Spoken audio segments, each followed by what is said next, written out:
નમસ્કાર મિત્રો, જય માતાજી. અને આજની આપણી ટ્રીપ છે ઘેલા સોમનાથ. અત્યારે હાલમાં રાજકોટ છીએ અને જઈએ છીએ ઘેલા સોમનાથ. તો ચાલો દાદાના દર્શન કરીએ.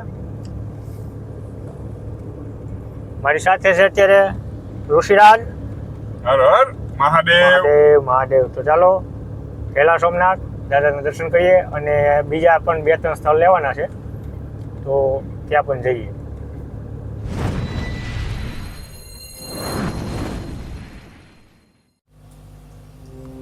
મિત્રો, જીવનની ભાગદોડમાં આપણે બધા ક્યાંક ને ક્યાંક શાંતિ શોધી રહ્યા છીએ.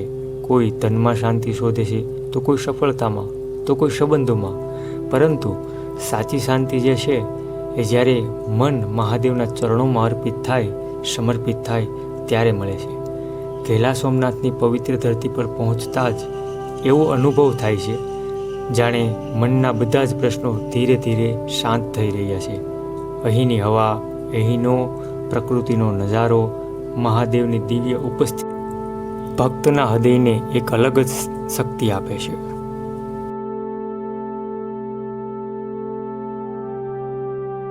ઘેલા સોમનાથ માત્ર મંદિર નથી, એ વિશ્વાસનું કેન્દ્ર છે.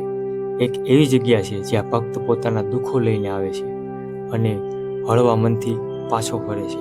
અહીં આવીને એવું લાગે કે મહાદેવ કહી રહ્યા છે, ચિંતા ના કર, હું તારી સાથે છું.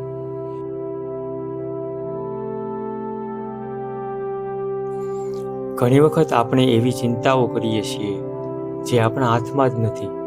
ભવિષ્યની ફિકર અને ભૂતકાળની યાદોમાં આપણે આજનો આનંદ ગુમાવી દઈએ છીએ. પરંતુ મહાદેવનો સંદેશ ખૂબ સરળ છે. વર્તમાનમાં જીવો, કર્મ કરતા રહો અને પરિણામની ચિંતા મને સોંપી દો.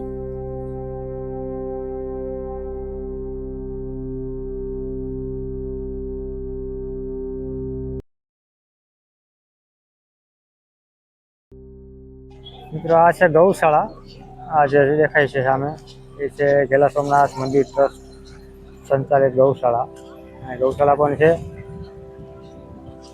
આ છે કંઈક માર્કેટ, રમકડા બમકડા લેવા હોય તો. અને અહીંયાથી આપણે જવાનું છે મંદિરે. માતાજીનું મંદિર છે ઉપર. ચાલો માતાજીના દર્શન કરીએ.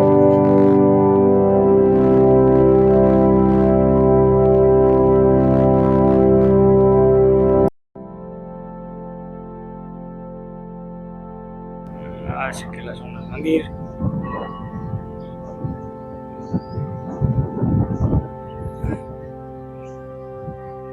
આ છે મિનળ દેવી માતાજીનું મંદિર. પાછળ બેસવાની પણ વ્યવસ્થિત બધી રીતે સુવિધા છે. અને અહીંથી આખું લોકેશન તમે જુઓ.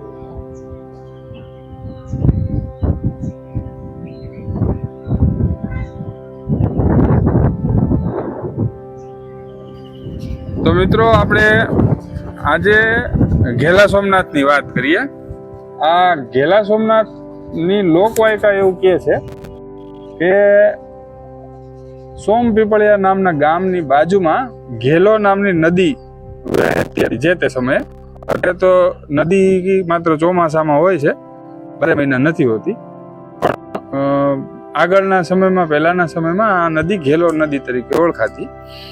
હવે આ સોમનાથ છે ને, એ જ્યારે આપણું મુખ્ય સોમનાથ છે ને, એના ઉપર મુસ્લિમ આક્રમણો બહુ થતા હતા. ત્યારે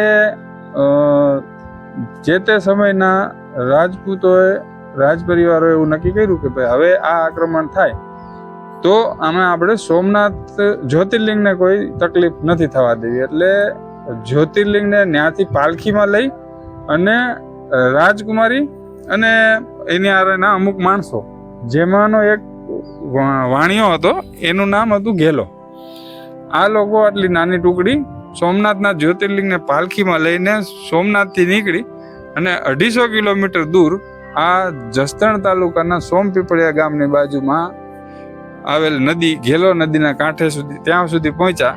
એટલી વારમાં જે સૈનિકો હતા ને, એ લોકો અહીંયા પહોંચી ગયા હતા આ લોકોને. અને આ લોકોની ક્રોસ તપાસ કરી કે ભાઈ અમને પાલખી જોવા દો, પાલખીમાં શું છે. જો પાલખીમાં શિવલિંગ ન હોય તો અમે તમને જવા દઈશું, પણ પાલખીમાં તો શિવલિંગ હતું.